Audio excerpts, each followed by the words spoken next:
तर मित्रांनो, थोडंसं पुढे आल्यानंतर तुम्ही हा नजारा बघू शकता, किती मस्त आहे. आणि इथून तुम्ही हा किल्ल्याची तटबंदी तुम्हाला दिसते.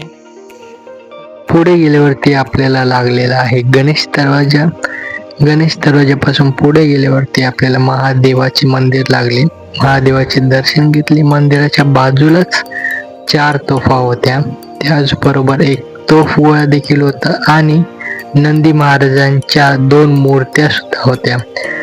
पुढे आपण गड एक्सप्लोर करायला सुरुवात केली आणि प्रथमच आपल्याला लागलेला आहे झेंडा बुरुज. आणि झेंडा बुरुजावरून दिसणारा हा अविस्मरणीय नजारा, खूप सुंदर नजारा होता. पुढे गड एक्सप्लोर करता करता आपल्याला अजून एक तोफ लागली. ही खूप मोठी तोफ होती. तर या तोफेच्या थोडस पुढे गेल्यावरती आपल्याला लागलेले आहे कोराई देवीच्या मंदिरासमोरच दीपमाळ होती.